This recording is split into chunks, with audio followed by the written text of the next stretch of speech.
Deacon Sakari. We back at it like a crack addict. They done let them bruise in the dough in this wicked industry. Shine the light. They done let them bruise in the dough. Oh shit. They done let them bruise in the dough. They done let them bruise in the dough. They done let them bruise in the dough. We ain't going nowhere. Hebrews.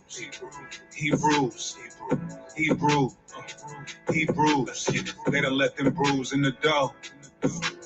They done let them bruise in the dough. Look, Joe Biden need to free Dark. Lo, the hell is wrong with you? No Alamolek, but I got perfect vision in the dark. I'm a lexicon, I'm a megalodon, all my verses ripping them apart. Mosaic law, what the church is missing is the worst religion from the start. In my soul, where the word is written out, that circumcision of the heart. I'm rocking my fringes. I'm in Seattle, rocking like Hendrix. No industry gimmicks, you rappers are finished. I'm kicking it off the hinges. Throwing stones like you sinless till you get the finish. You should have repented in minutes. This truth is endless. They loving the image. I know what happened to Kim. What happened to Kim? I keep my pencil on point, no sharpener. Used to weigh pounds of troll. I lay down the flow like carpenters. She causing division in the sisterhood. I'm marking it. I'm preparing the way for the harvester. I'm a harbinger.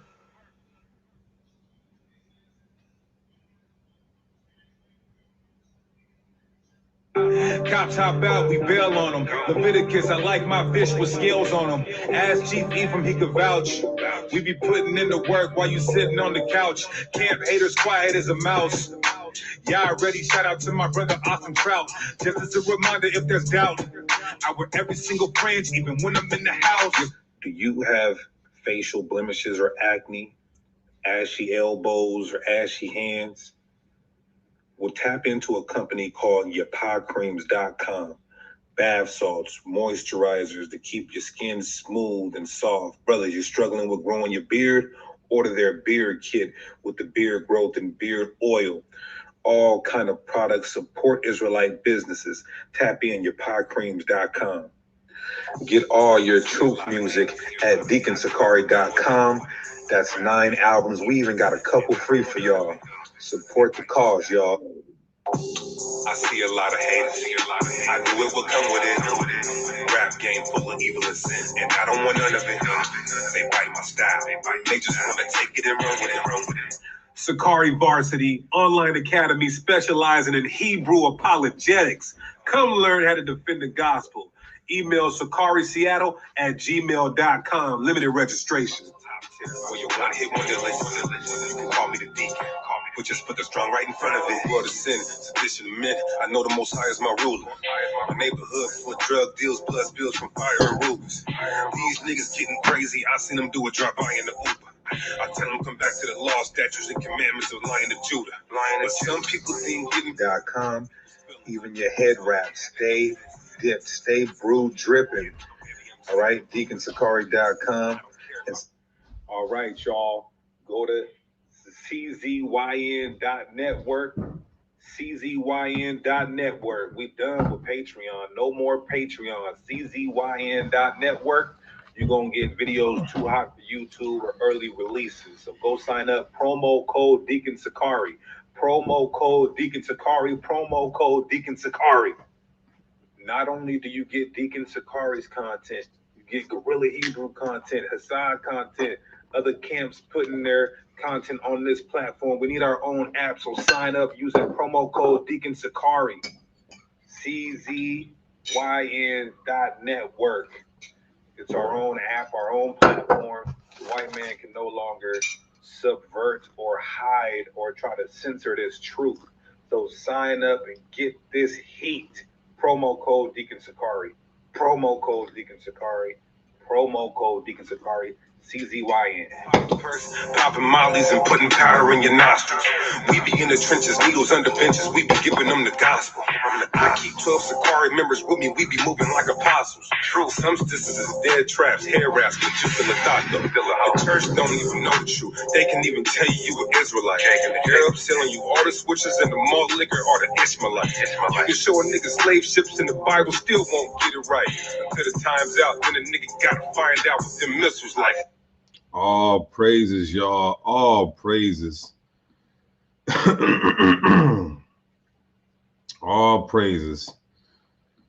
All right, y'all. We about to get this thing started. Let me just pull up I need to pull up a couple sources real quick. I need to pull up a couple sources real quick, um, and this is going to be, we're about to bust this thing wide open. I'm talking about bust Daniels. We about to crack the case wide open in the spirit and power of the Most High God, our Heavenly Father, Yahweh, and we do so by Hashem Mashiach Yahweh Shai. That's all I gotta say. Okay, so let me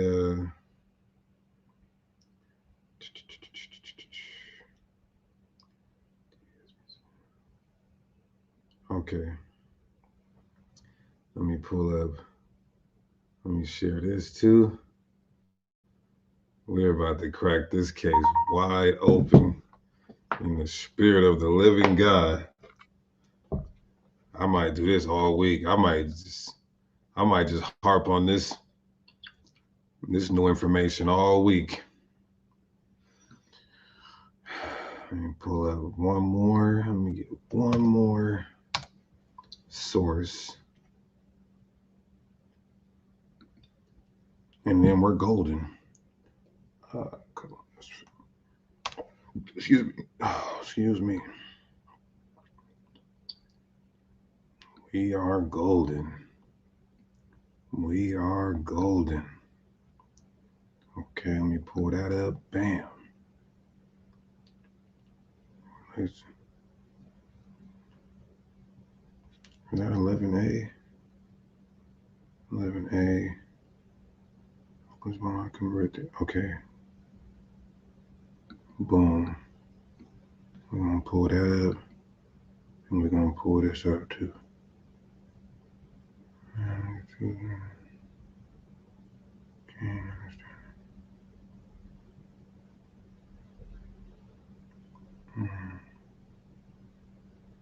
Okay.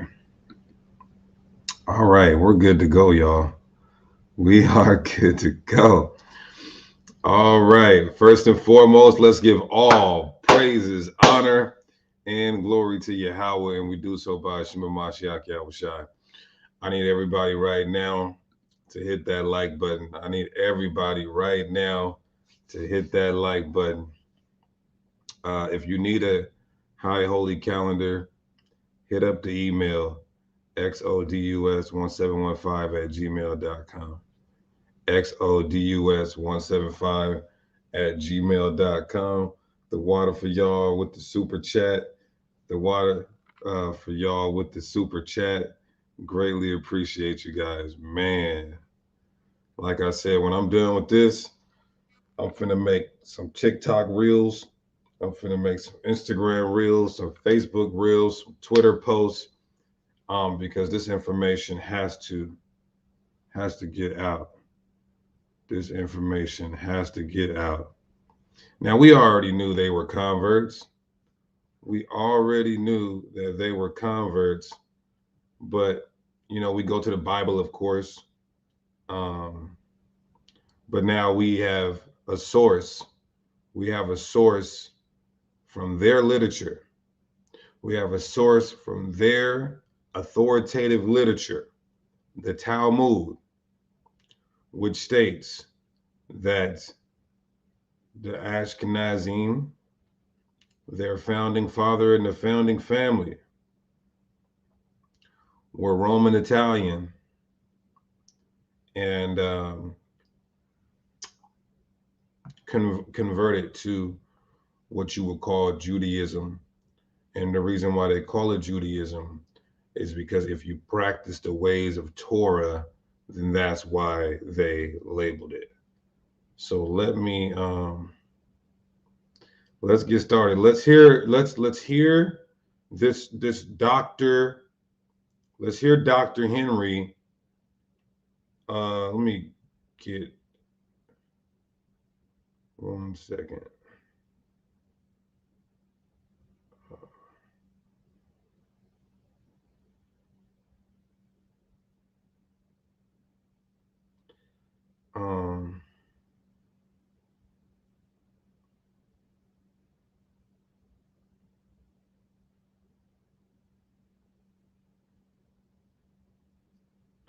I don't get why.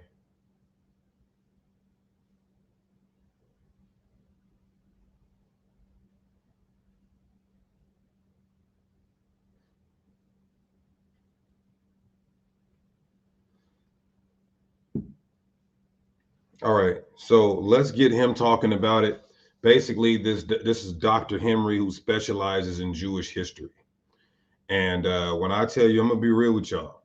This is some of the best work I've seen, and he's going to explain why they're under the Ashkenazi Jewish community are under so much pressure to validate themselves, to validate their identity, and he basically says it's because of the so-called Black Hebrew Israelites. So they're getting a lot of heat and they're under a lot of pressure to try to prove that they are in fact the Israelites from antiquity. And so he's going to explain how, the Israelites were people of color, heavy melanin, and he gives this history with DNA, with science as well, with science and history. And he speaks about how they migrated to Europe. They settled there. They turned white. A small group of them turned white and then just stopped mixing. Now, it's the best that they have, although it's debunkable. But he made a fatal mistake. He mentioned a Jewish family. He mentioned the Jewish family that moved, that allegedly went from Israel to Rome to Italy to Germany, and that was his fatal mistake. Because when I researched that family, we found out that family, according to their Jewish authoritative sources, were converts. And they came with much study. I'm not going to lie. It came with much study. I had to get on the phone with Sergeant Yatab. I had to get on the phone with Alizar.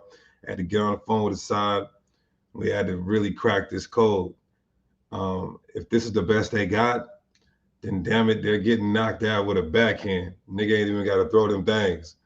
So without further ado, let's listen to his presentation, Fair Use, Fair Use. And we are going to commentate on his content and also pull up these sources. Oh my goodness. Y'all get your pens and pads ready. It's over for these guys. We're at the end when these things start coming out. You should have left us alone. I wouldn't even have been, I wouldn't have even bought the Talmud if you would have just left us alone. Now we examining your stuff and some things is coming out. So let's play this. Where we at? What's it called? Okay, there we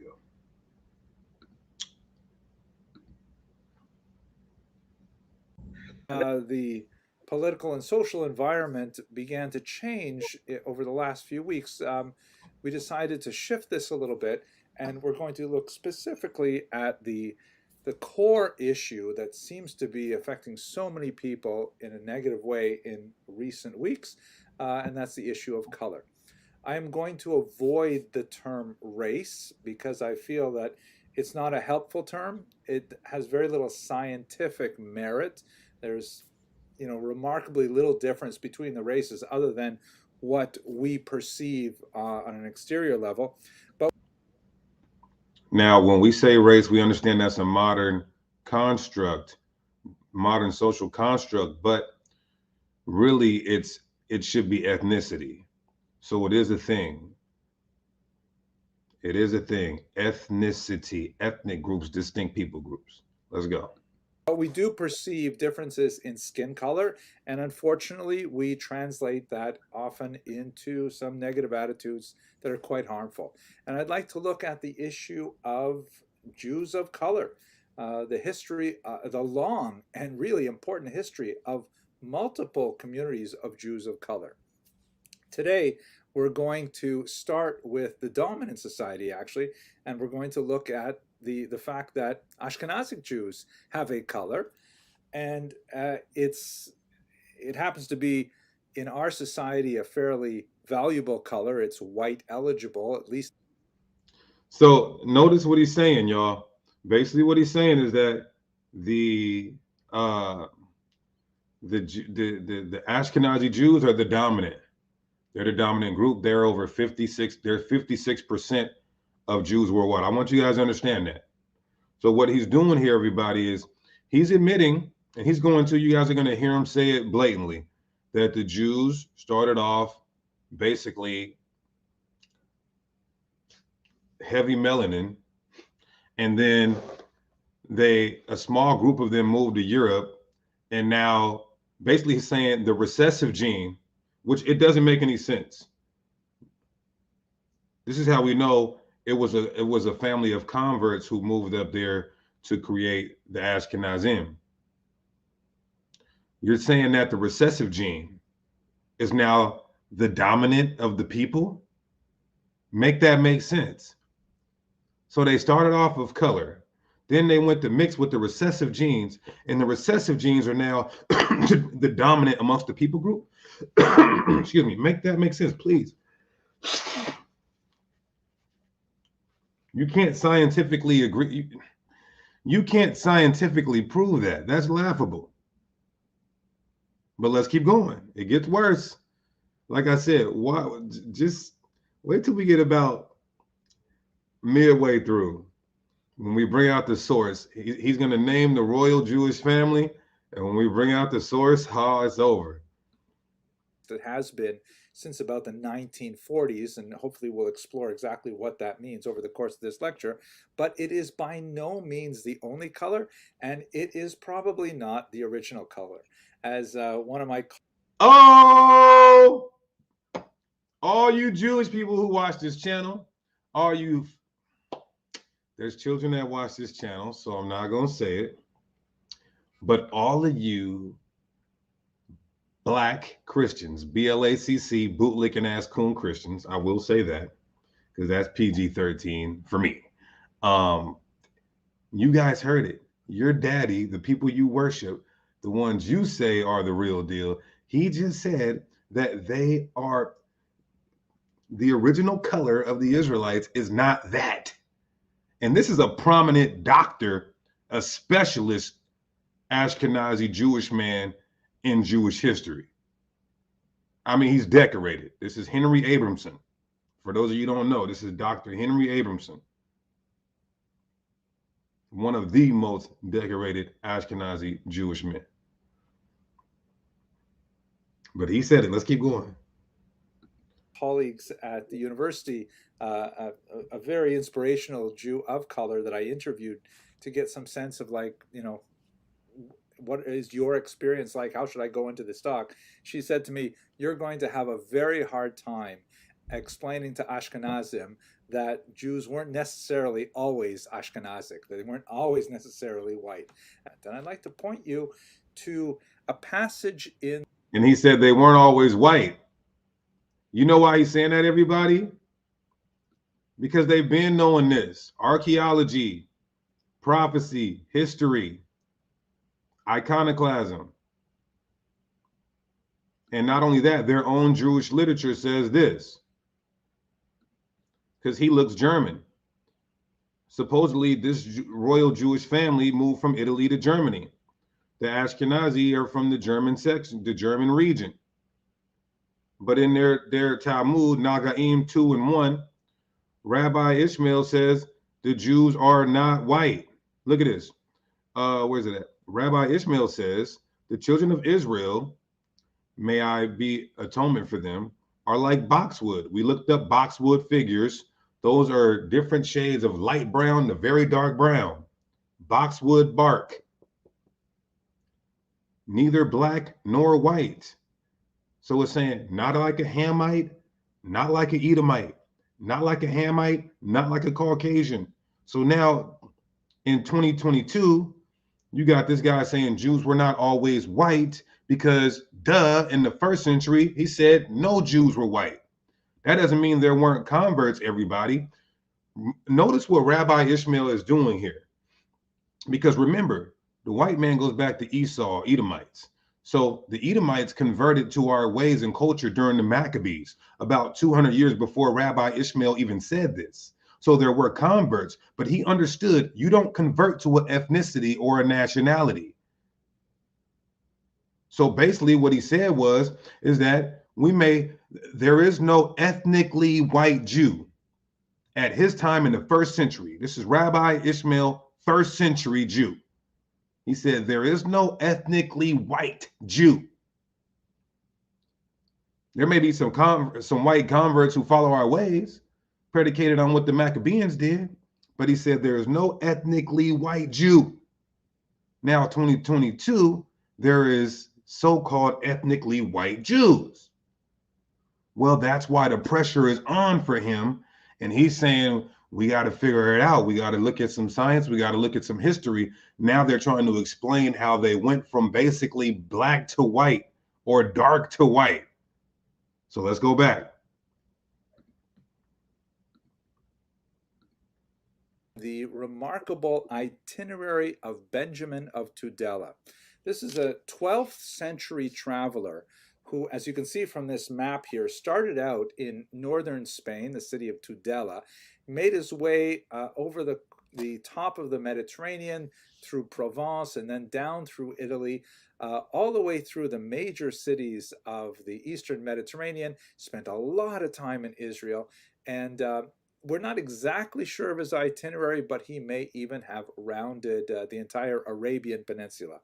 And everywhere he went, he recorded details of what he saw. Specifically, he's interested in the Jewish community, so he talks about how big the Jewish community is in these places. He talks about, the famous personalities who lived there. He describes some fascinating people in Provence, for example, the great translators Ibn Tibbon. And when he goes further east, he talks about the false messiah David Alroy and some amazing stories that for a long time he was the only source. But he also says a lot about local trade and ethnography. And in fact, in many places, he is the only source we have for all kinds of information worldwide. He was a remarkable traveler. It's the kind of journey that really only a Jew could take at this time, because he was able to travel in the post-Crusade era through Christian and Muslim lands relatively unmolested. And it is an absolutely remarkable document. It was valued as soon as it came out, and it was translated. Now, this is a document that all Hebrew Israelites need. I'm not going to lie to you. Benjamin of Tudela from the 12th century. All Hebrew Israelites, y'all need this source. Watch what it says. And it's credible, it's valid. He's a primary witness to the time. Watch what he says about the Jews. To multiple European languages. Unfortunately, the earliest versions of the manuscripts we have are somewhat corrupted. They were probably edited by various handlers for things that were important to them at that time, but nevertheless, it remains an absolutely remarkable source. Now, in the context of his travels, he has something to say about the Malabar coast of India. That's on the lower west side of India. Now, remember, y'all, we're in India. India is also Elam. The Bible talks about how we will be scattered into Elam. That's Isaiah 11. Watch what he says. And it is probably someplace he never visited. He speaks about a lot of places that he didn't visit, places that he heard about from other people when he came to neighboring areas. So it does not appear that he actually saw this himself, but nevertheless, this is what he reports. I'll read in Hebrew and then I'll translate. So speaking about that region, he says,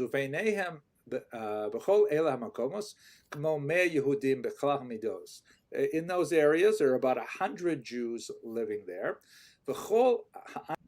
About 100 Jews living there. See, I don't think you guys understand this. The Bible does say we'll be scattered to all nations, but that's only a small remnant. We'll be scattered in twos and fews into all those nations.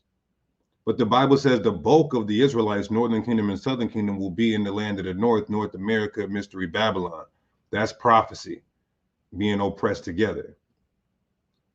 So groups like 100 Jews in India in the 12th century, I could rock with that. But watch what he says, though. Anshe haaretz shechorim, and everybody who lives there is black. Shechorim is the word he used. He used shakor. So according to this source, which we need to start using this source, it's Benjamin of Tudela from the 12th century. And basically he was a Jew who traveled He traveled freely post-Crusade era. So this is how you know that he was a convert, because we would be scattered into all nations as slaves. Remember, this nigga was roaming freely, so he was a convert. But he said that our Jewish community in India was basically black. Vayudim Kamokin, and the Jews too. So he's creating a. Why is he bringing up this source? Because he's creating a migration pattern to try to establish how they became, how black Jews became white. I mean, this is like I said, this is good work and it's the best they got, but it's easily debunkable.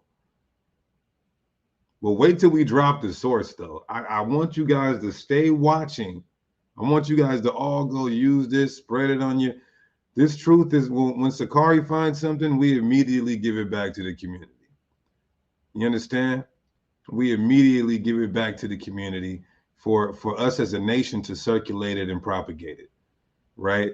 But when he drops the name of the family that moved to Germany to create the Ashkenazi, oh, this case is going to be busted wide open. Let's go. Talk about Megan Thee Stallion and Tory Lane's case. Talk about Young Gunna and Young Thug's case. No.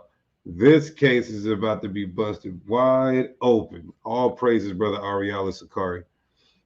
Hein Yehudim Tovim Bali Mitzvos Ubenehem Toras Moshe Unavim, and they're very good Jews, and they perform commandments, and they have the Torah of Moses and the prophets. V'davar muat mitalmud v'halacha.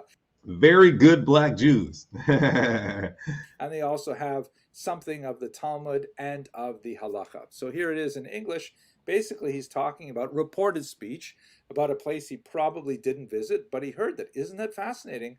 Everybody there is black. And unfortunately, we live in a time right now, like today, where these issues are of exaggerated importance. And so, Salakia, y'all, I know y'all hate when I interject. Let me keep going. Often in a very deleterious manner.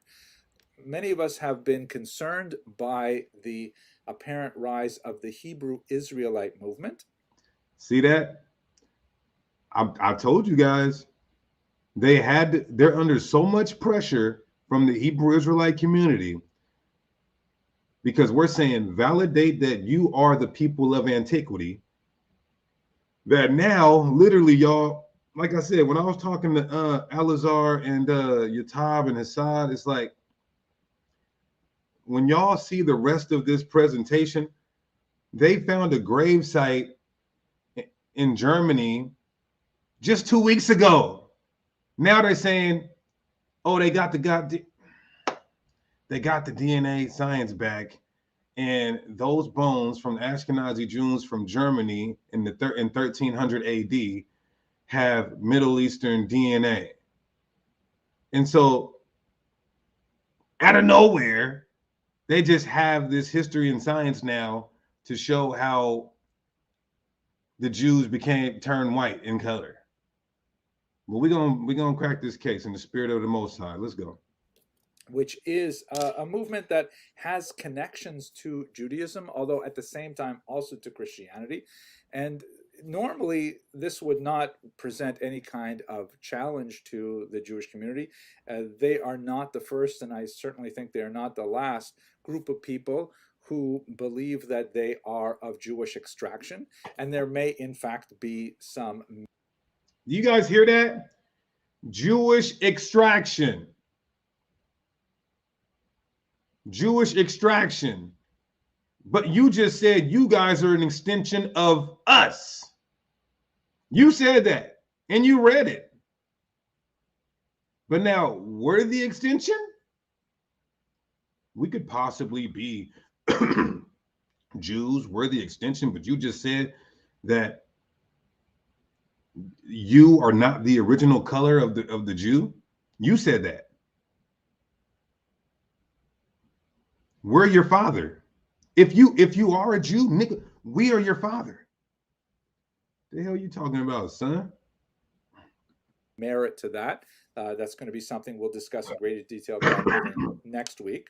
But what's frightening about this is that there's an unusual militancy among some of those groups. For example, this is from a protest that occurred just last week here in New York State, actually in the holy city of Brooklyn. And these are some of the flyers that were distributed. And you can see that the argument that many Hebrew Israelite groups maintain, not all, I shouldn't say even many, I should say some. Don't the Torah talk about the army of the Lord? Y'all ain't ready to be no army of the Lord. The Torah talks about the army of the Lord, militancy.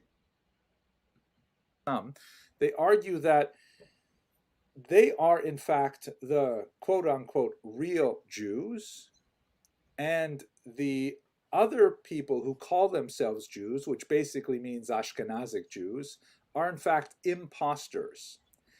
Not just, let me get this straight, not just Ashkenazi, Sephardic, Mizrahi, Falasha, Crypto, Khazarian, all of them.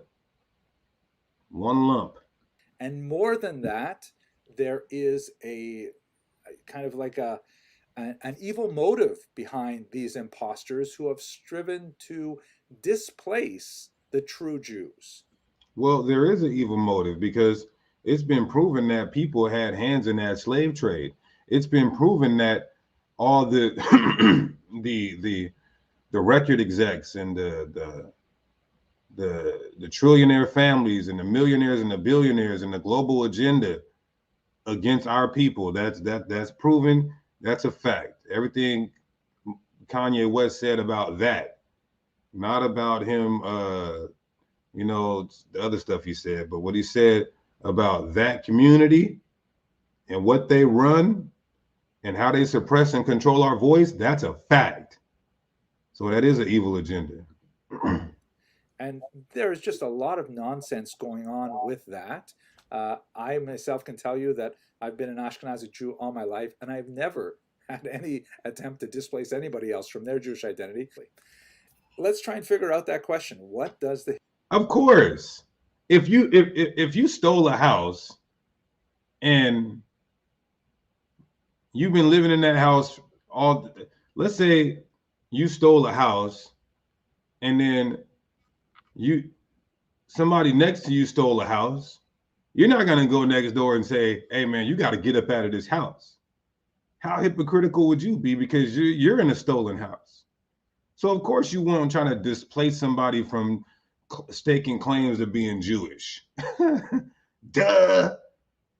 Historical data suggest. We have no clear-cut answer from biblical texts or archaeological texts, but we do have some scientific data, and we do have some very suggestive data from...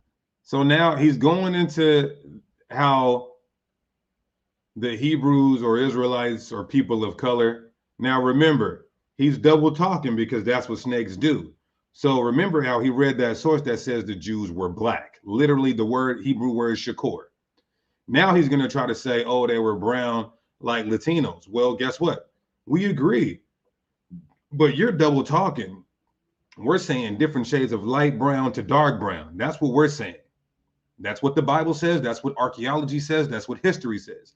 And he's going to try to say there's no clear-cut answer to what we look like in the Bible. When it tells you, oh, some of them were mistaken for Egyptians. Oh, the hieroglyphs, which he's going to get, the hieroglyphs, the Egyptian hieroglyphs, the sacred carvings show them as a brown-skinned people. Well, the depiction of the woolly hair described in the Bible, their visage being blacker than a coal in the Bible. No, there's clear-cut verses in the Bible that describe the physical appearance. Even though I want to stress this, it's not about the physical appearance, because we can look like any other nation because we were scattered there, but that would not be the dominant. Let's go. From both biblical texts and archaeological data. Let's start with biblical passages, for example. According to the book of Genesis, the roots of the Jewish people are in southern Iraq. Now, I want you guys to get this. Lately, I've been seeing all the Jewish people try to say Abraham came from Babylon, Iraq. So, and he's the father of the Israelites. And so, if you look at the people of Iraq, they're not black like African Americans. Lately, these last 2 weeks, I've heard that argument 3 times by 3 huge Jewish teachers, including him. But they forgot one thing. They believe that Ham is so-called black. A Hamite created the nation of Iraq, Babel or Babylon. Did you forget that? Just because you see a people in the land today does not mean they are the indigenous people of the land from antiquity or when that land was established. Look at America. Look at Palestine. Palestine is a Greek transliteration for the word Philistine. The Philistines are Hamites. Nobody in the world would say those Palestinians in Palestine today, those Palestinians in Palestine today are Hamites. They even know that they're Arabs. You cannot say just because a people is in a land today that they were indigenous or the original people that established that land. The Iraqians know they're Arabs coming from Ishmael, but Babylon was started by the Hamites, then later translated to the Amorites, which are Hamites. Let me just prove that real quick. We got to be real thorough.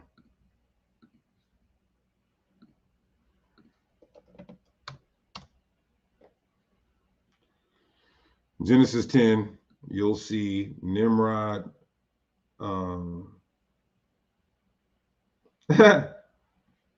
Genesis 10, Cush, look at verse 8. Cush begat Nimrod.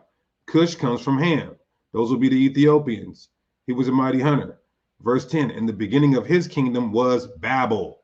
And if you look up the history, the Cushites created Babel, and then it was later translated to the Amorites, more Hamites. So you cannot say that, oh, the people in Iraq have been there since the time of Abraham. That would be a goddamn lie. They got there with the Islamic conquest, like every other land they stole. Let's keep going.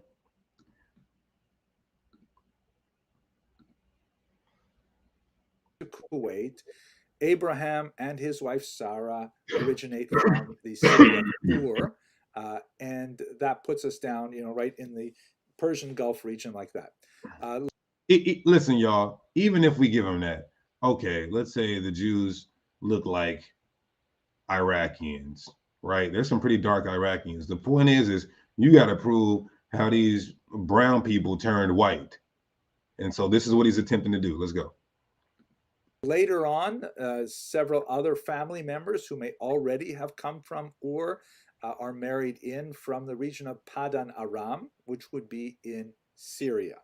Now, even if one does not want to take the biblical passages at face value, one has to recognize that when they were circulating in antiquity, if they were way out of whack with people's sensibility, people would say, hey, wait a second, how can it say we come from Ur because we physically look so different than all those Ur people? And we don't have evidence of any of that objection. Secondly, if we assume, and it's not necessarily an assumption we have to make, but if we assume that the people who live there today basically look like the people who lived there in antiquity, then we should be able to get a sense of. You see that? If we assume that the people today in Iraq are the original people from 4,000 years ago. Oh, man. There's only so long that you can keep up with a lie. What did Abraham and Sarah actually look like?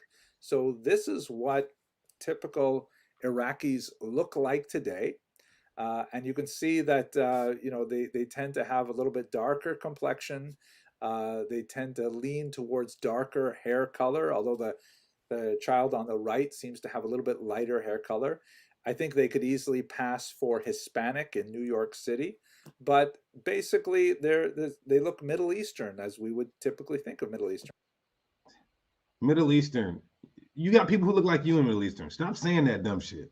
I hate when people say Jesus was Middle Eastern. There's whole black ass Hamites in the Middle East. There's whole Arabs in the Middle East, and there's whole blue-eyed, blonde-haired white people in the Middle East. Which one of these Middle East niggas did Jesus look like? And if we look at Syrians, we have the same kind of more or less family of complexion, eye color, hair color. And this is probably based on a reasonable assumption that people back then sort of look like the people today who come from the same place, that this is probably what Abraham and Sarah look like. Now, there are other peoples living there, of course, and Israel in particular is at a crossroads between Africa and Asia and Europe. So there are lots of possible mixings. Let's get to that. But let's look also at some artwork that we have from history as well. Here is a really interesting tomb painting, like a lot of the wealthier class. One thing I do like, though, I will say this. He's establishing a pretty good foundation of that the true Hebrew Israelites are of color. That's what I will say. I got to give him credit. He's establishing that they're of color. Now, he's not trying to lean too much towards dark. He's trying to keep it at like a brown where it's safe, because you know they hate niggas. You know what I mean? So he's trying to play it safe and keep the Israelites, the true Jews, at like a brown, like a nice brown, like my color, right? But he don't want to go too dark or he might get canceled. But he is establishing that they definitely were not Caucasian, but somehow today the recessive gene is now the dominant of the distinct people group. FOH. That's what I'm gonna start saying, because there's kids that watch this channel. FOH. Classes in Egypt would decorate their tombs with all kinds of amazing artwork, and because of the way in which it was preserved in the dark, we still have them, and they can be reconstructed with some clearer colors, as you see in the bottom image here.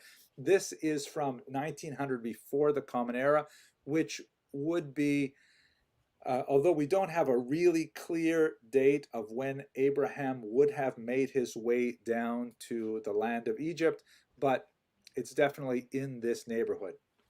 And here you see the Amu, who are Western Asiatics, led by a Hyksos figure, which some scholars even identify with Hebrews, and they are coming into Egypt led by some Egyptian figures. The Egyptian figures on the right, the two of them, you can see seem to be somewhat darker in skin tone, but the Hyksos and the Amu, Western Asiatics, which would come from the land of Canaan, the land of Israel today, they seem to look pretty similar to what we saw of the Syrians and the Iraqi today. Looking at another example a little bit later, and this would have been more or less in the time that Exodus is understood to be set. This is the tomb of Rechmire, 1450 before the Common Era, and this is a depiction of slaves in various stages of the brick-making process. And as you can see, there's clearly two different complexion families represented here. Looks like African slaves, and once again, these Western Asiatics, these Hyksos or Canaanites, they're not specifically. He don't know what the hell he's talking about. He cannot differentiate that these are two different ethnic groups of people. He's doing this because of the agenda. Either way, they're people of color. Identified as Jews, but we get an impression of a mixed population coming together to build the storehouses of Pitom and Ramses. Those could very easily have been Jews. And they seem to look a little bit different than the apparent Nubians. The figure leaning at the right actually seems to have a blue eye. Oh, man. Oh, my goodness. It's hard to tell whether that's just a degradation of the color but they clearly have a somewhat lighter complexion, but they still don't quite look like Caucasians. And we'll get to how that comes up What do you mean quite look? They don't look like Caucasians. See, never mind. later. Here we have finally a picture where we can say these are definitely Jews. You can tell because all their luggage they got wholesale. No, I shouldn't say those things. That's terrible. And we've been using the Lachish reliefs. We have been using the Lachish reliefs from 700 BC. Clearly not Caucasian. So we want him to get. I know why you guys are all here. You want him to hurry up and go into science and history to show how we went from black to white, how the Jews went from black to white, how they left black and came back white. And you guys, oh my, just stay tuned, y'all. Stay tuned. I only got another hour here, but that's going to come up well sooner than that. I can't help it. But this is unfortunately a sad image. This is a part of the Lachish reliefs that were commissioned by the Assyrian attacker of Israel, who displaced many of the Jews out of the land of Israel to Assyria. This is in the period of time which is associated with the 10 lost tribes. And you can see it's very poignant. There's a whole family here, including children, and mothers are riding on these wagons, holding their young infants in their arms, and it's very touching in many ways. The Jewish figure on the left, it's impossible to assign a skin color with this kind of representation, but he is clearly bearded. In other parts of this particular relief, you can see that they tend to have like more curly hair, which is interesting, but it's still impossible to determine specifically what color they were. What I think we can say with some, assurance is that the preponderance of the evidence suggests that they were not white like Caucasians were. They weren't like, Scarlett Johansson kind of white. They looked a little bit more like. Hey, he's destroying. I'm not gonna lie to you. He is destroying so many false doctrines, so many false ideologies. And like I said, this is Dr. Henry Abramson. You get into a debate with listen, if any of you Israelites get into a discussion or a debate with your friends, family, or other proponents of the Jewish community, mention Dr. Abramson and all his information proving that the Israelites of antiquity, the originals, are a people of color. And even he mentions the word shakor, black. I don't know. I'm trying to think of a famous Hispanic individual. You better have more credentials than this PhD to try to, when we use this information, y'all better have more credentials than this PhD scholar. In popular culture, they look probably a little bit more like Middle Eastern people. In terms of biblical texts, there are a few kind of interesting passages that refer to possibly darker skin, in the sense that they were at some level understood to be other, but at the same time they're also part of the community as well. Moses, for example, in Numbers 12, there's a whole discussion of the fact that he married a woman from Cush, Cush being the ancient term for Ethiopia. So on the one hand, the fact that she's identified differently, either by her place of geographic origin or possibly by her skin color, because Cushite could easily mean an Ethiopian colored woman as opposed to an Ethiopian origin woman. But at the same time, she's Moses's wife. I mean, you can't get much more into Jewish royalty than marrying Moses. So even though she is identified as somewhat other, she is also intrinsically the same. And you also have this passage in Song of Songs, which is a highly allegorical representation of the communication between God and the Jewish people. That's how. Dog, do y'all hear what he's saying? I don't think y'all watch this bomb. Watch this bomb he drops here. Watch this. He's saying that Songs of Solomon is talking about the Israelite community, the Jewish community speaking to God. So when it says I'm dark and beautiful, it's talking about this represents all the Israelites. This is what he's about to say. Now we believe it's just Solomon's wife, the Shulamite. He's saying that, nah, this represents all of Israel, bro. That's heavy. How it's understood in the rabbinic tradition.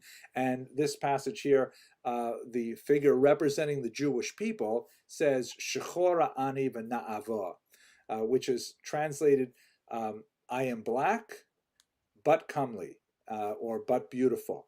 That vav of na'ava and comely or but comely could be translated as an and or a but the context here implies that it is a but, meaning I am different, I am black, but nevertheless I am beautiful. And most importantly, this is a metaphor referring to the entire Jewish people. Wow. At this point, I think he's just saying, all right, man, you guys are the Israelites. I'm about to he's telling his whole Ashkenazi Jewish community that we are the Israelites, and they started off as people of color, black to brown, and he's saying, all right, I'm gonna come out here, I'm gonna profess that you guys are the Israelites, so you guys can leave us alone, but I also gotta save my ass. So I got to kind of explain how some black Israelites moved to Germany and started mixing and turned white and made us. I see exactly the play that he's doing here. Yeah, you guys are the Israelites, all right? Yeah, I'm finna come out and tell everybody, but damn it, can you just stay off my ass because I'm doing this for you guys?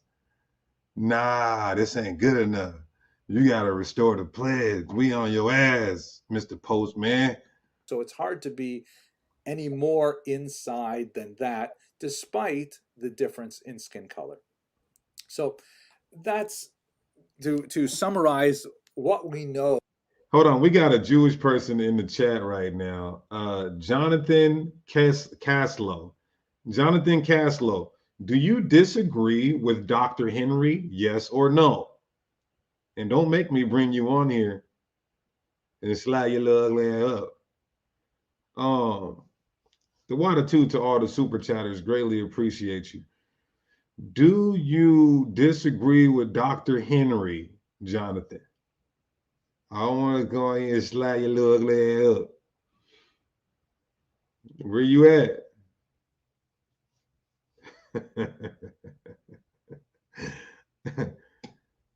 Where you at, Jonathan? I'm giving you 10 more seconds.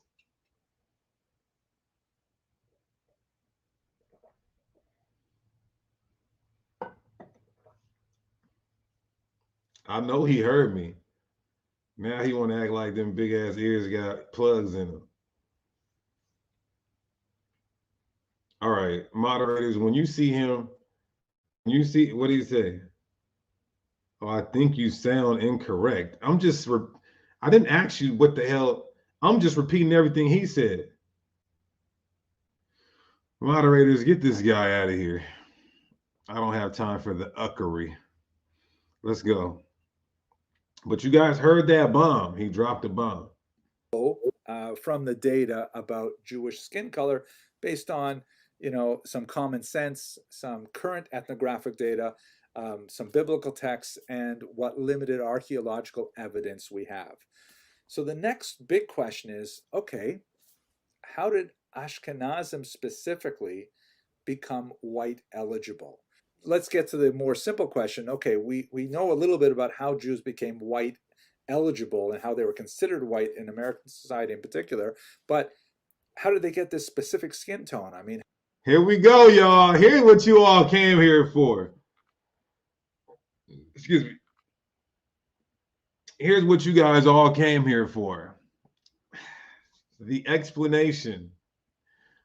Now, this has been good so far, and we got a lot of time left. All praises to the Most High, because I enjoy this. I've been looking forward to this all week, besides exposing Pastor Dow for being an Edomite. But I've been looking forward to this all week, and this is the information that I found is new for me, and I can't wait to give it to you guys. But what we're going to do is he's going to mention He's going to explain how the Jews went from black to white. And he's going to mention the founder of the Ashkenazi family who moved from Israel, allegedly, to Germany to create their community. And it's just amazing that the Most High God will reveal these things to you in diligent study. So let's get to the point to where you guys are all here. But before we move forward, because I had to do all these hours of studying, before we move forward, hit that like button. That's the least you could do. Hit that like button.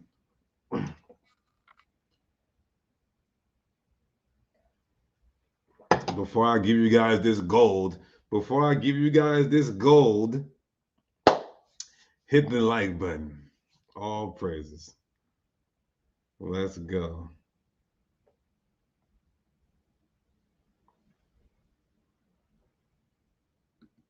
How did you take a picture and it looks sort of like this? An article, scientific article, it's preprint. It's going to be appearing in a very prestigious scientific journal that is based on a study of graves that were uncovered in Erfurt, Germany.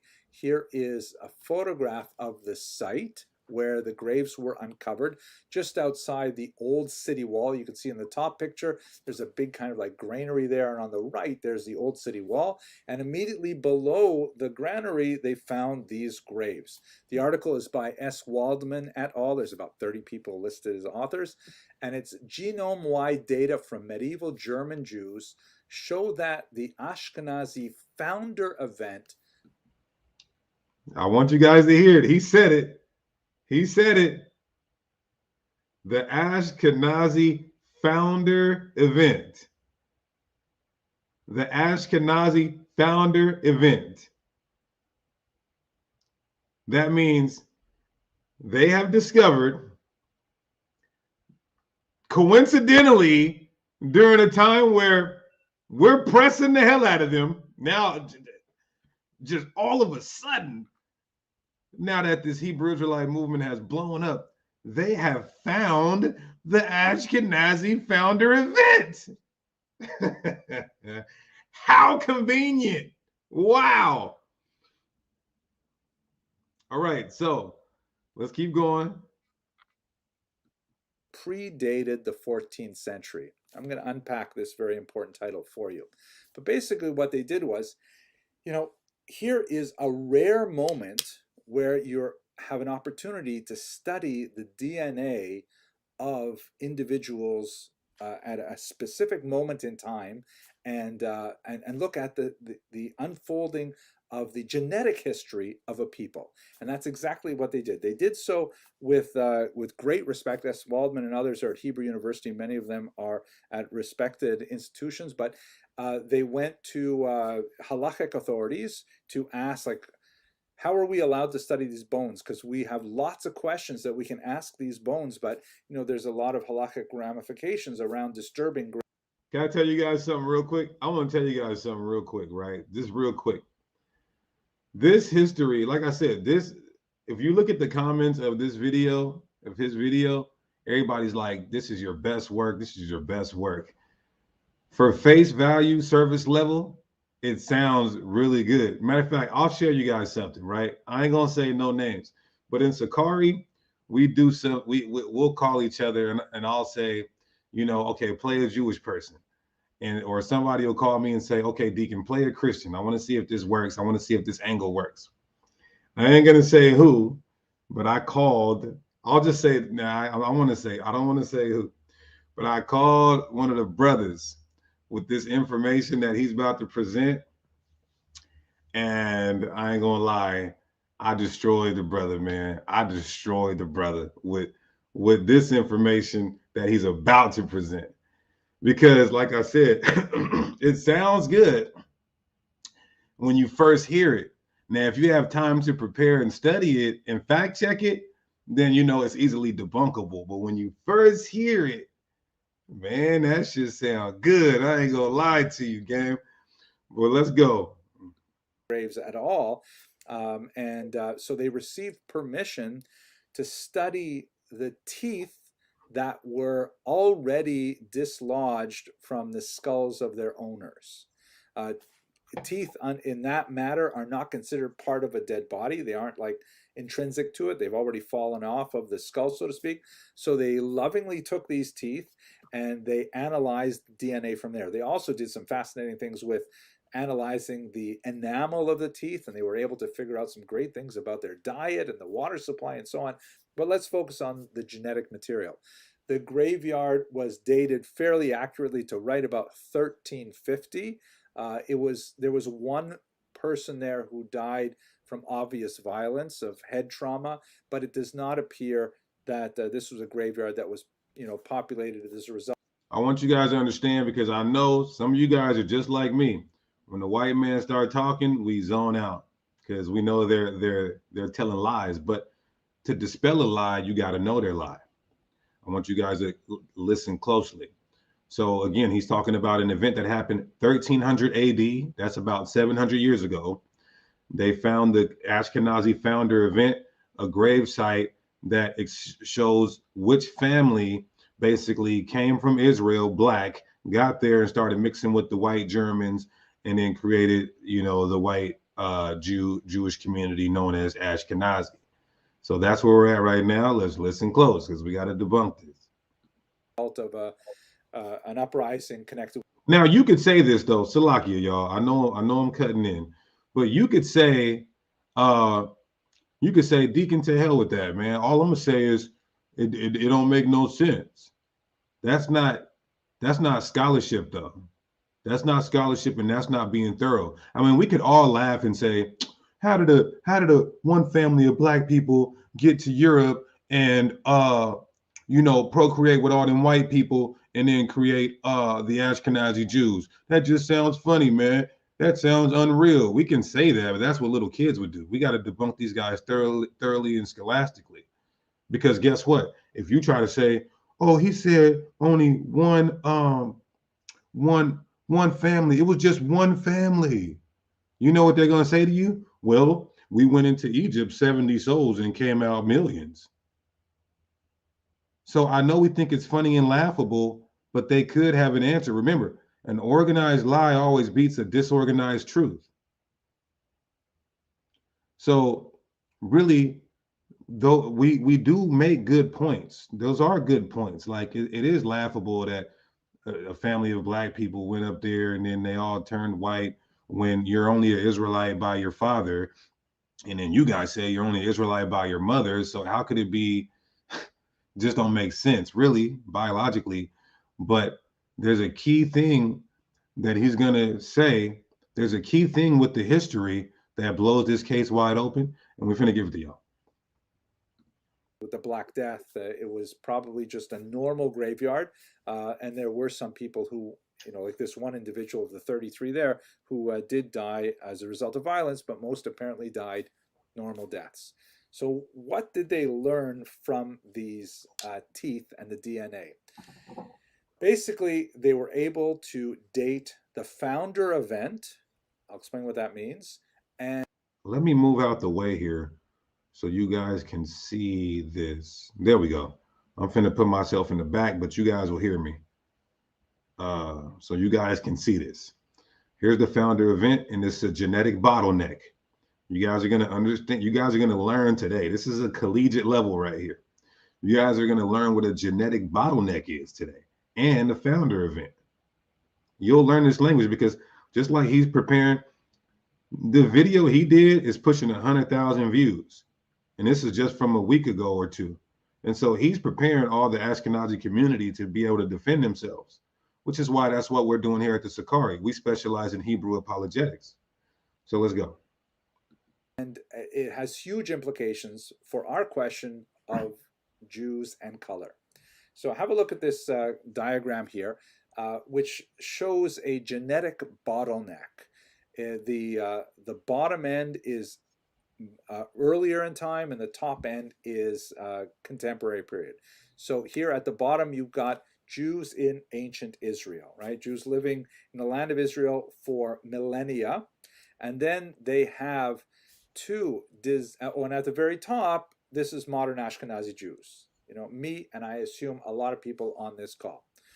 In the ancient period, you've got lots of people mixing in with the small original Jewish community that's associated with Abraham. You have people like the Bible refers to Ruth, who comes from the land of Moab. Now, I want you guys to see, he's saying,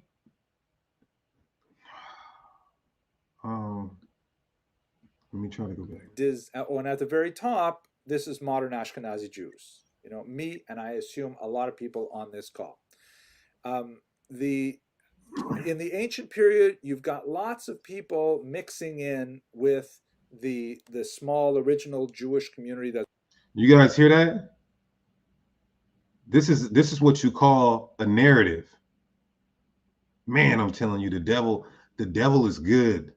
The devil is good. He's been doing this for thousands of years. Satan. He's already trying to push the narrative that when we were in Israel before 70 AD, we were just a small group. Why is he pushing this narrative? Because he's going to say a later small group around 800 BC moved to Europe. But how, when it says we will be like the sand of the sea? Just peep the technique in the narrative. Let's keep going. It's associated with Abraham. You have people like the Bible refers to Ruth, who comes from the land of Moab, and other historical sources have people like Antipater, who came from Idumea. You have Helena of Adiambene. These are just like famous, well-known people. But obviously, there are thousands of just neighboring peoples who end up marrying in this small group that trace their lineage back to the Exodus and beyond. You see that? So he's already trying to paint a narrative that the Israelites are just a small group of people on the earth. But we would be as the sand of the sea. And he's also doing that because Caucasians do not procreate at the rate we do. And the Bible says the true Israelites will be procreating at a rapid rate. That's just a fact. Let's keep going, though. It's about to get bad. So they're living in the land of Israel, slowly incorporating other peoples in their genetic stock. And then you have two disastrous wars with Rome. The Great War of 66 through 74, which resulted in the destruction of the temple, and a massive number of Jewish slaves shipped off to Rome. Josephus, who was our primary source for this period, he often exaggerates numbers, but many historians think he's probably pretty accurate in this period. He writes about 97,000 Jews being shipped off into slavery. And then 60 years later, you have another revolt, the Bar Kokhba rebellion, and in 130. Let me just say this for this brother in the chat. Ruth, the Bible says Ruth is a Moabite. Okay? I don't even know why that's even brother, why are you harping on Ruth mixing in with Israel? There's still, like, the Israelites were mixing with other nations, even when we weren't supposed to. That's not even a big deal. You're missing the whole point. But let's keep going. So basically, he's going to prove how allegedly he's attempting to prove with history before he gets into the science, and that's when I'm gonna get the chat involved. I'm gonna ask you guys some questions. He's trying to go through the history to prove how Black Jews got to Europe, and so far he's only provided one source, and that's Josephus, which I don't really care too much for Josephus. There's a lot of historical inaccuracies in Josephus, but let's give it to him because he's about to say something.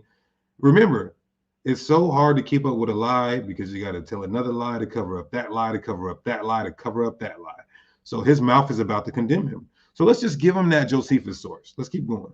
45, the land is once again denuded of people, particularly in Judea itself, and Jews are shipped off to Rome for the slave markets, or also in Asia Minor and other places. So you've got now a big population of Jews living in Rome. And by the way, there was a population of Jews living in Rome that predated the war. There's references to it in a lot of the rabbinic literature that goes back well into the 1st century before the Common Era, even some scattered references for the 2nd century before the Common Era, when Judah Maccabee first made a pact with the Romans. And we have corresponding evidence from Cicero and various other Roman authors. So now we've got a big population in Rome of Jews, and they become free after some time, and they're significantly mixing, just like they were in Israel, with South Italians, and then later with North Italians. Well, you'd have to prove that, though. What source that shows, oh, they were freed, they went as slaves in Rome? Like I said, we can scrutinize all his points, but we're gonna give him this. We're gonna literally give it to him so that we can have the ultimate debunking source. But if I wanted to push back, I could say, well, what source says that we were freed out of Rome and then allowed to mix? Because the Bible says we would be going as slaves to all nations, not going to all nations to freely roam around society and mix with people. When you see a slave freely walking around society, just mixing with everybody they wanted to, roaming freely around society. But whatever, like I said, I could give pushback, but we're going to give it to him. He can have it. Sometimes you got to let a nigga get the first base, and you got to let a nigga get the second base. Just so when he tries to steal third, you strike it, you get his ass out of there. And then you have the founder event. And this is something which we actually have described in Jewish literary sources. All right, guys, here it is. Here it is. If you didn't write anything down during this, write this down. So here's the founder event. The founder event of what? The founder event that created the Ashkenazi Jewish community. All right. So this is not like a new... And he said it's in Jewish literary sources, which we got pulled up. Watch this. Surprise to us at all. Sometime around the year 800, a small group of Jews left northern Italy. We even know the names of some of them. The Colonimus family, for example. Let me rewind that. That's so important. Literary sources. So this is not like a new surprise to us at all. Sometime around the year 800, a small group of Jews left northern Italy. We even know the names of some of them. The Colonimus family, for example. They left their homes in north. So I want you guys to hear this. Northern Italy is where this Jewish family came from to move to Germany to create the Ashkenazi. Their names were the Colonimus family.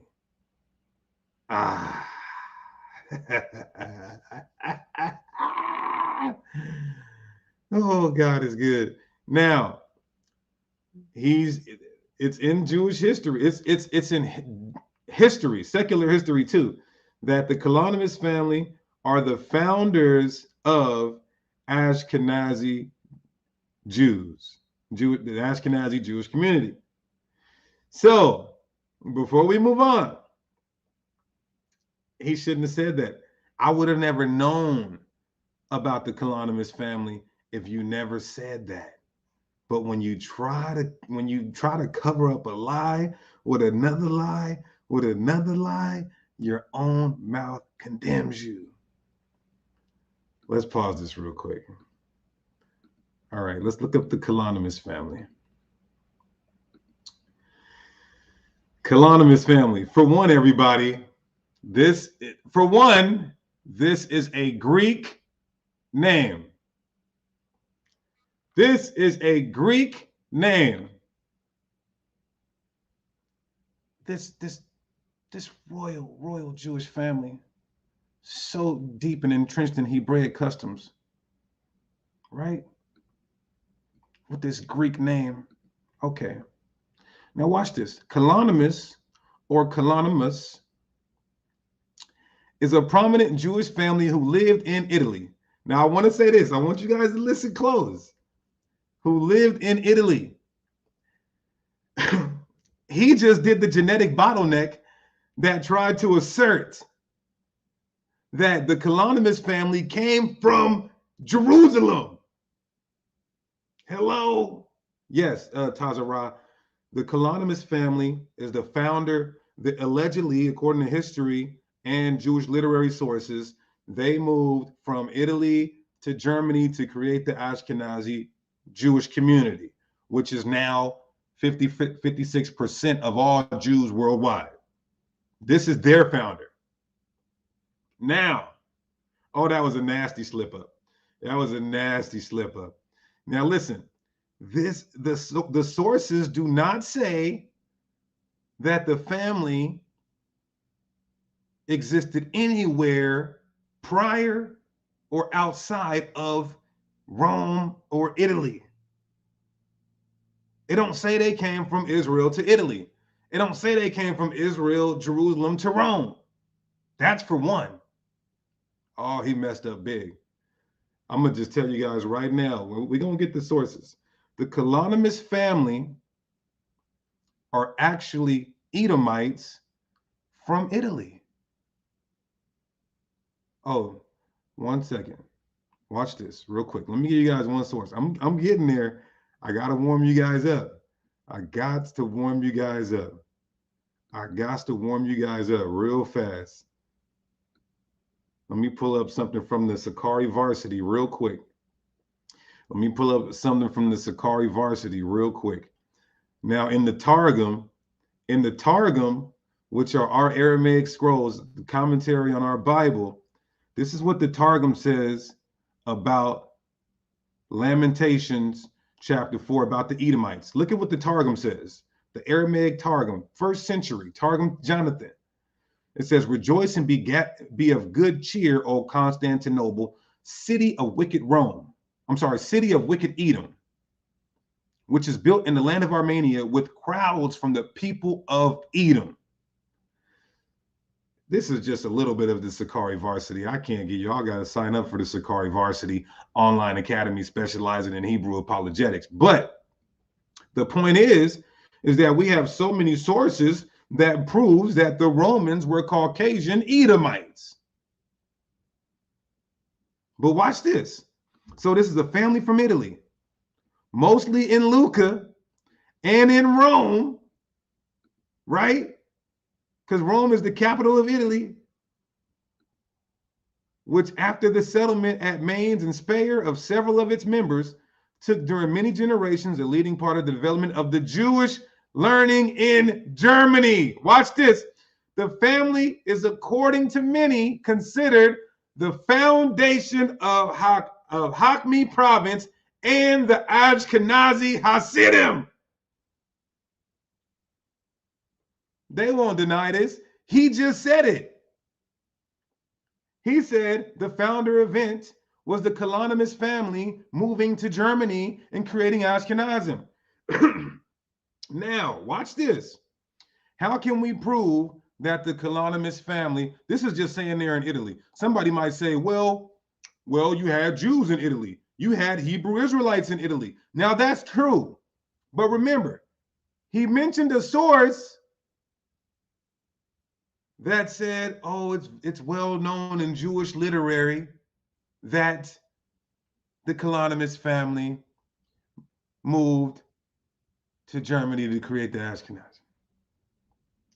Look at this from the Jewish Virtual Library. Look at this from the Jewish Virtual Library. Oh, man, all you niggas that was trying to say some of the Ashkenazis are Israelites, all you niggas that was trying to say, niggas, these are niggas saying this. Watch this. Y'all thought that was bad. I might close my laptop, knock my ring light down, and just go have some Chipotle after this. Watch this. Kalonymus from the Jewish Virtual Library, one of the most eminent Jewish families in Germany, which flourished the 9th to the 13th century, especially in the cities near Rhine. Among its members were numerous rabbis, preachers, poets, teachers, authors, moralists, and theologians, and the most prominent communal leaders of this period came from its ranks.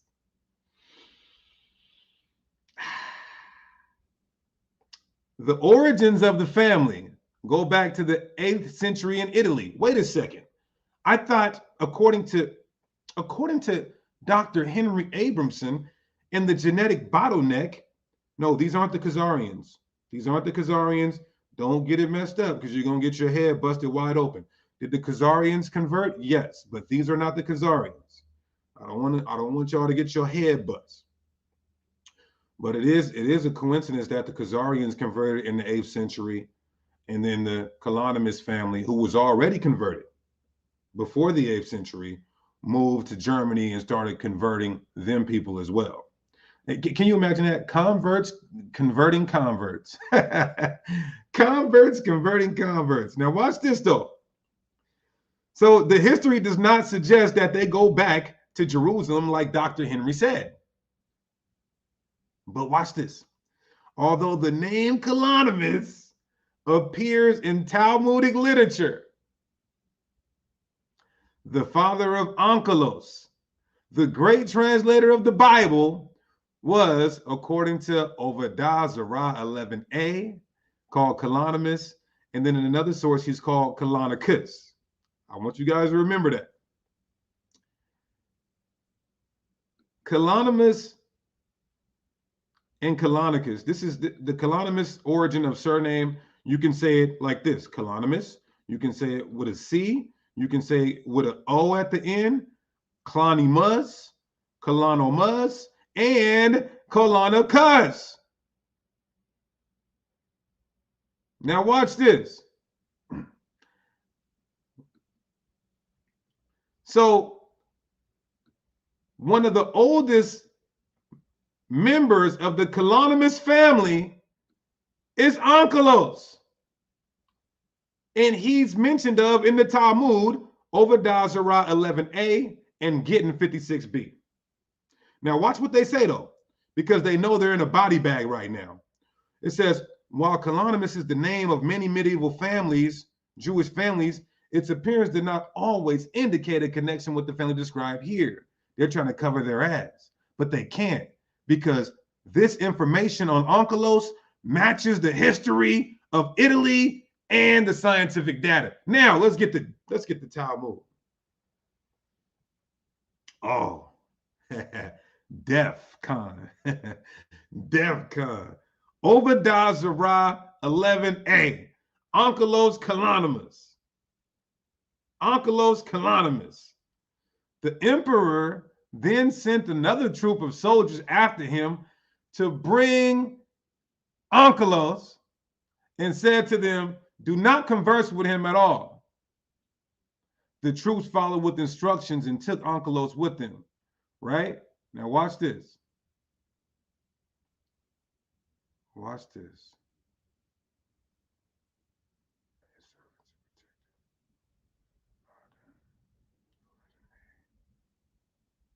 Servants to Jewish people inside their homes.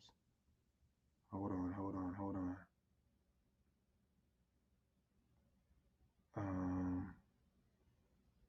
Not conversing. So places him. What is this they said? Oh, they were walking up. What's that? We'll say. Hold on, where's it at? Okay, here we go. All right. Obadiah Zerah 11a at the very top. And what does it say? The Gemara mentions other Romans who converted to Judaism. Let me say that slowly. The Gemara, which is a part of the Talmud, mentions other Romans.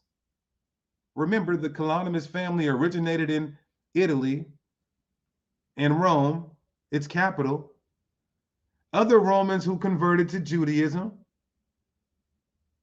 It relates Onkelos bar Kalonimos converted to Judaism.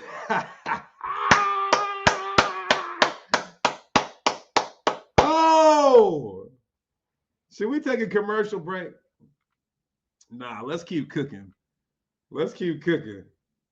Let's keep cooking. Let's keep cooking. Alkaline water.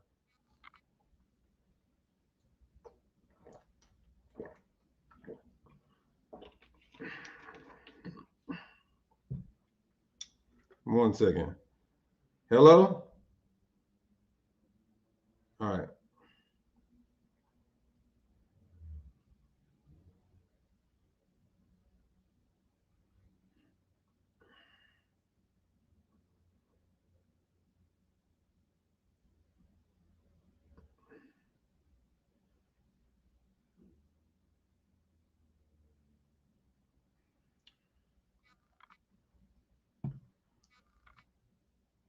I'm going to let that just sit there for a second. I'm going to let that just sit there for a second. I'm going to let that just sit. Rhoda Chef in the building. I'm going to let that just sit there for a second. I'm Maccabees TV. Is that Zaquan? Is that my Zaquan Priest Daniela? We're going to let that just sit there for a second.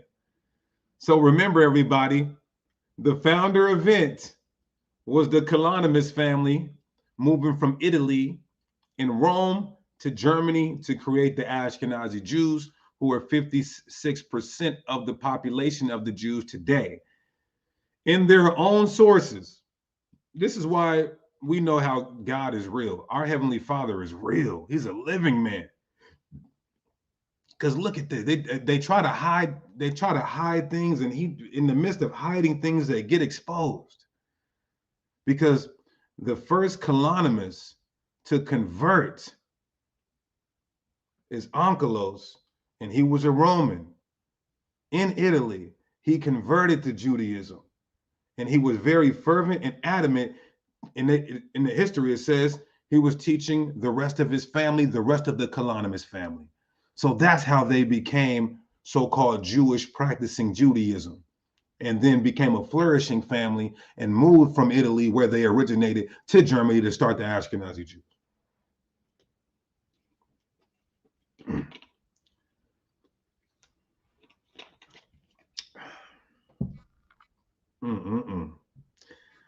I see when this source came out, 100 people left. That must have been some Ashkenazi Jewish people in here. I see when this source came out, 100 people left. There must have been some Ashkenazi Jewish people up in here watching. Yeah, it's over. It's Overton. Now, let's get another source.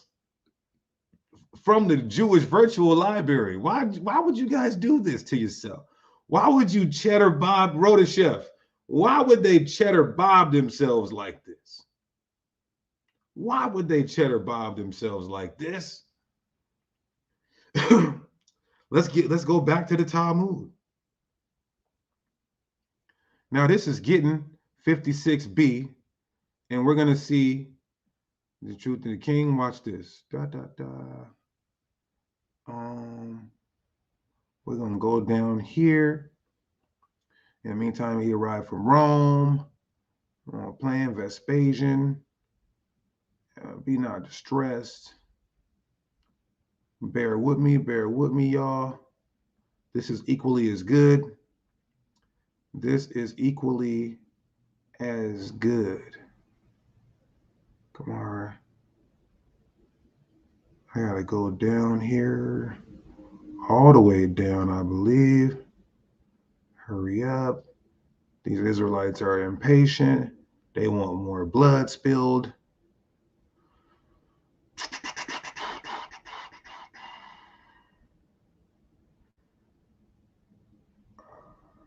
Okay, here we go. Look at this. The Gemara, this is more. This is getting 56b, but it's towards the end. Getting 56b, but it's towards the end. And it says, Onkelos bar Kalonikos.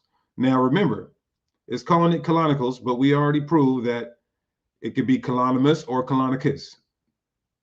That's proven. Nobody would dispute that or even try to debate that. The son of Titus's sister wanted to convert to Judaism. You see that? Onkelos bar Kalonymus or Colonicus wanted to convert to Judaism. The Kalonymus family are converts. The Kalonymus family are converts. Roman, Italian, Edomite converts. Damn. So it makes all the sense why, hold on, let's go back here.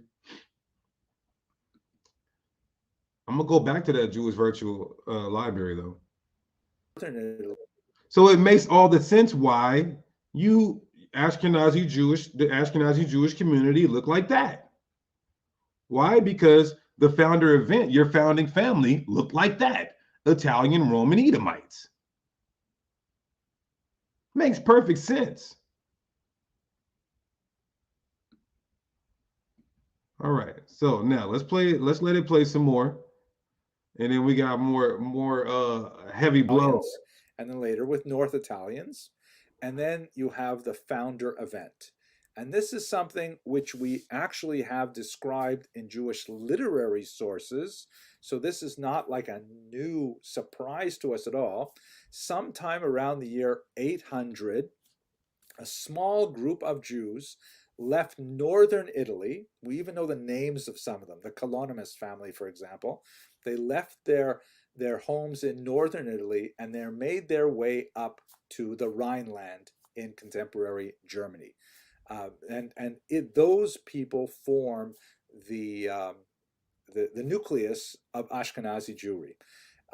This is attested not only in the literary record that we have of the origins of Ashkenazim, but we also have some interesting DNA evidence that predates this particular study from Erfurt that even shows that roughly half of Levites who come from Ashkenaz are descended from just 4 women.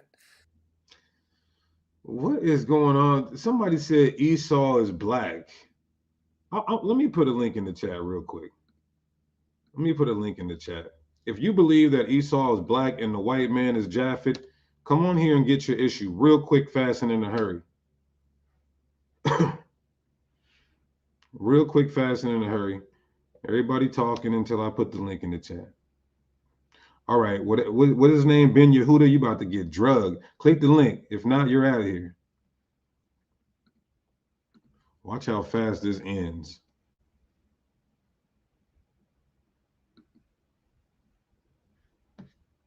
Yeah, I got to get him real quick, y'all. I got to get him.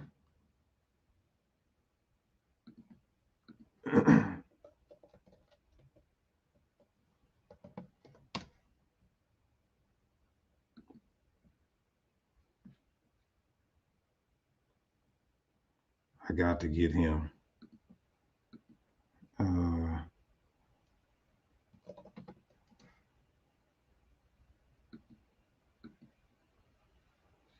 I got to catch a body in the midst of catching a body.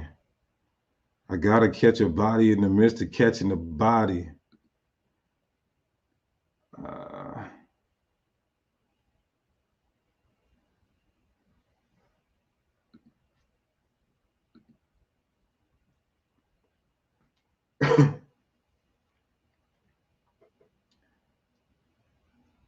Where's he at?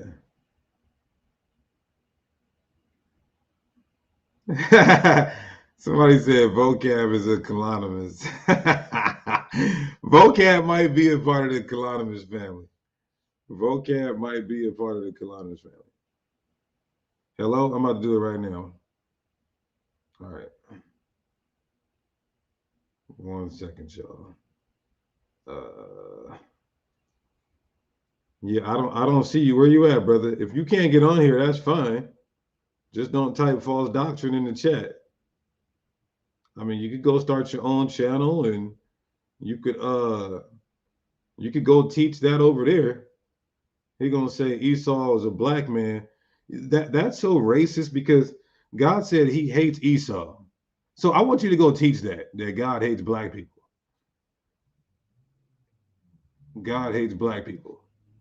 And he said the Edomites are the most profane, the wicked of the earth. So some black people are the wicked of the earth. Some black people are the people that God hates. And it says our last captivity will be under the Edomites. So some niggas got us in slavery right now, or we got another slavery to come by some black people. Interesting. Okay, let's keep this going. Oh my God. Houston, Texas is funny. Dang. For presumably Italian women who marry Jewish men, and Judaism is matrilineal, so, and these are going to be, you know, the central representatives of rabbinic. Did you guys hear that? How, Sway? He said their DNA goes back to 4 Italian women who married Jewish men, but I thought the mother had to be Jewish for you to be Jewish. How many lies can you tell in 3 minutes?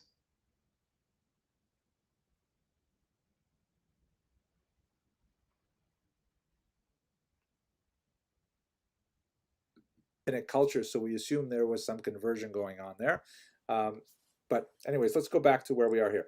The founder event happens in around 800 CE, and the remains that were studied in this particular paper come from Erfurt a good 500 years later. And by studying the DNA of these teeth, they're able to draw connections backwards that specifically prove this point, that they all descend from a small group of northern Italians in particular.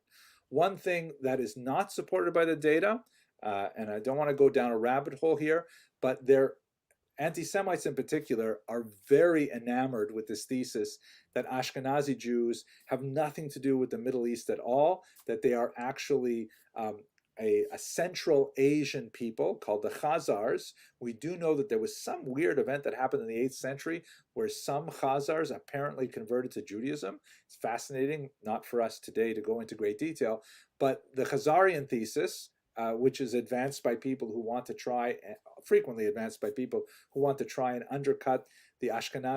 And that's what I was saying. Let's not, don't ever get it confused that the Khazarians and the Ashkenazi was the same event. Now, they might be the same people, of course, but that was not the same event. I just want to make that clear so you guys don't get caught up out there. Where are my moderators at? I'm out there. Moderators, y'all got to do a better job at looking at the chat. Who needs to get blocked? Somebody said, I'm about to take some wrenches away. Y'all niggas just sitting here eating popcorn, watching a movie, watching YouTube. Damn. I got him out. I had to do it. Anyway. So yeah, so the Khazarians converted in the 8th century. Of course, they were Caucasians, like the Kalanimus family, and also like the Ashkenazim, but 2 different events. All right, same century, give or take, but 2 different events.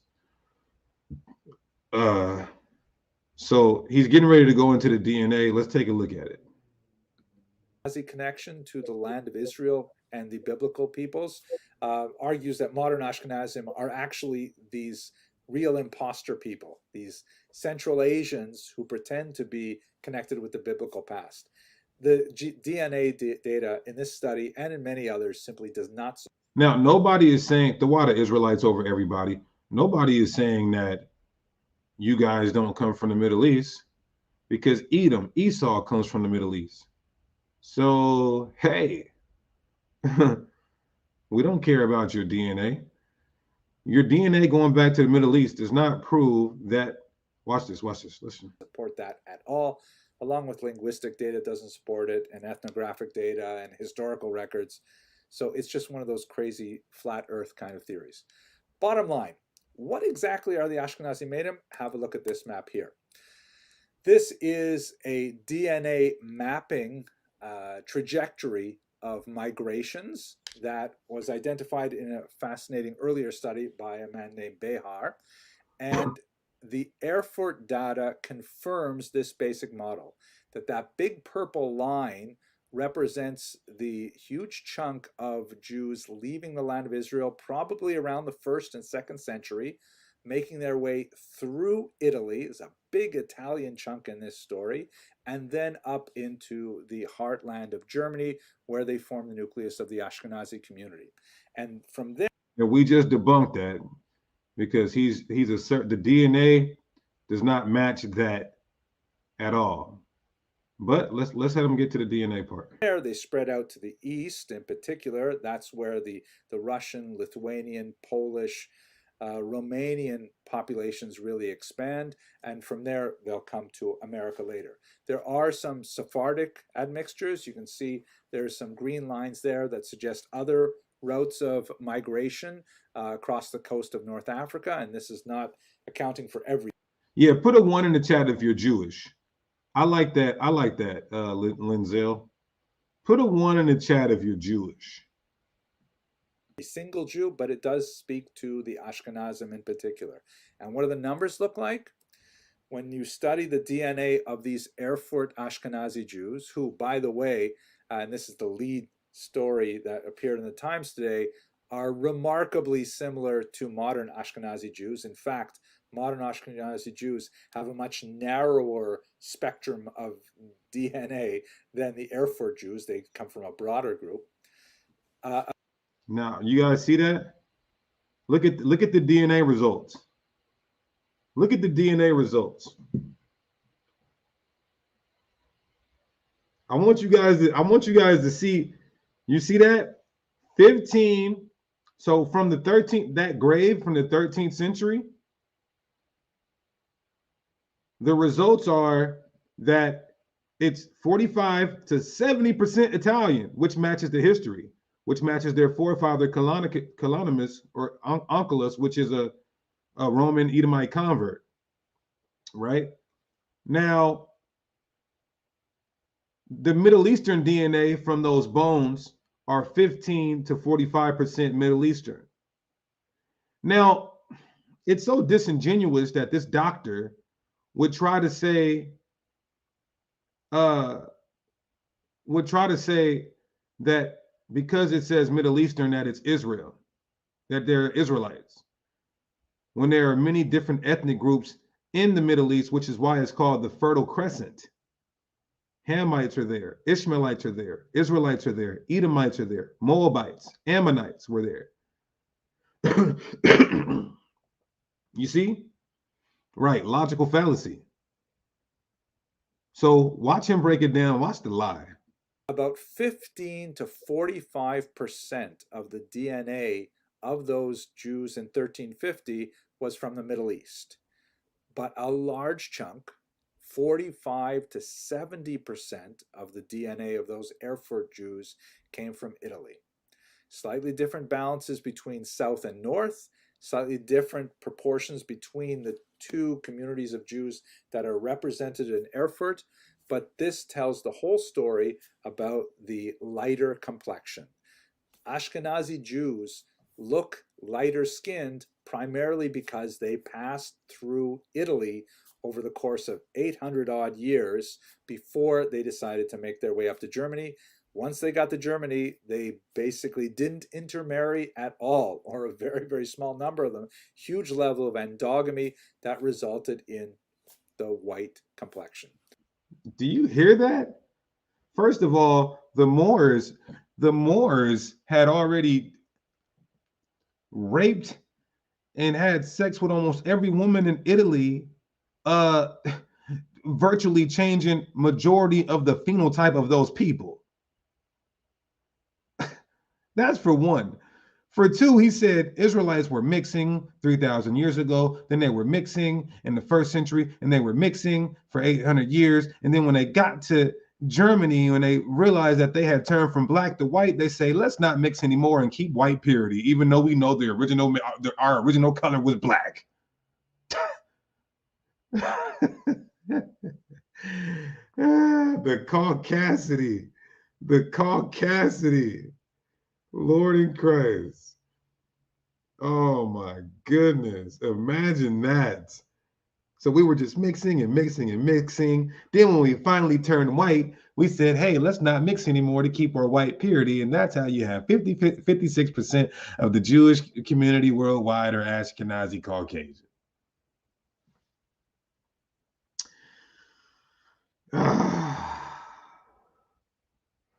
The caucasity, brother.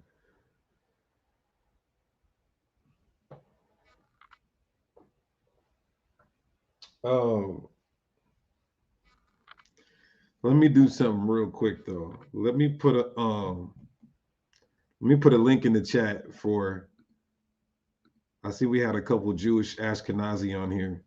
Let's put a link in the chat. Let's have a nice, peaceful dialogue with the Ashkenazi. HODC, you keep on spamming. I'm sorry, sir, but we don't believe that scripture is talking about color, because Israelites can look at Blake Griffin's son, look at Drake's son.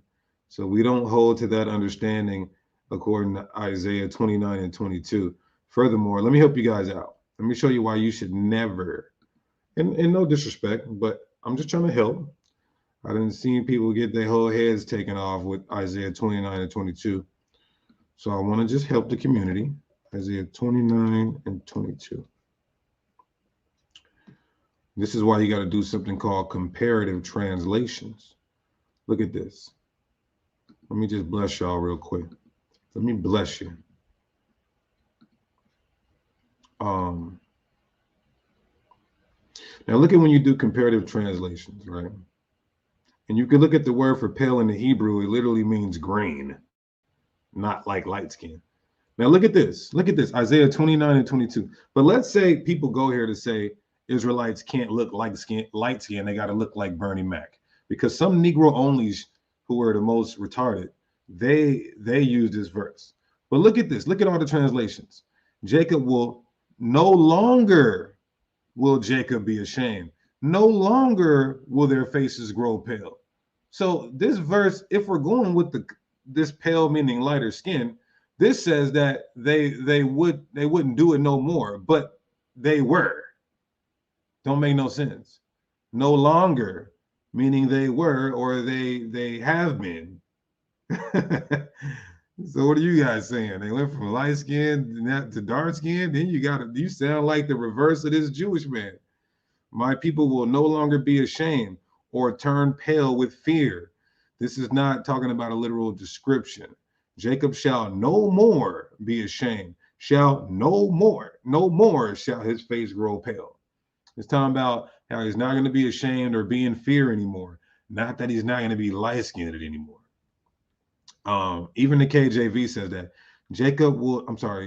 Right here. Jacob shall not now, meaning no more, be ashamed, neither shall his face now wax pale, meaning no more wax pale. Just want to help you guys out. I hate seeing Israelites get body bagged by the Christian community. But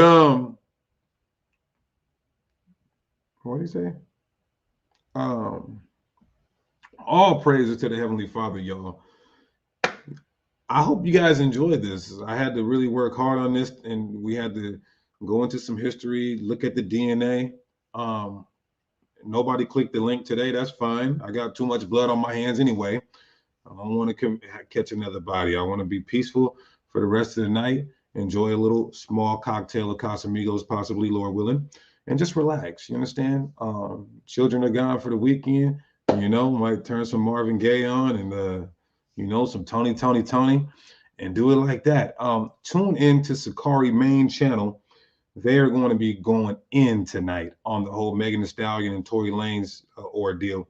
But if you guys didn't get the sources, feel free to always hit me up. And if you want to join the Sakari Varsity Online Academy specializing in Hebrew apologetics, hit me up at sakariseattle@gmail.com, sakariseattle@gmail.com. Again, if you didn't get them sources, so they said that the Colonialist family, or the founder of the Ashkenazi Jews who moved there from Italy to Germany in the 8th century, we just proved that those are Roman Edomite converts, proving that the community they established are converts as well. But with that, let's give all praises, honor, and glory to Yahweh. We do so by Shema Mashiach Yahushai. Till next time, peace, love, and shalom, y'all.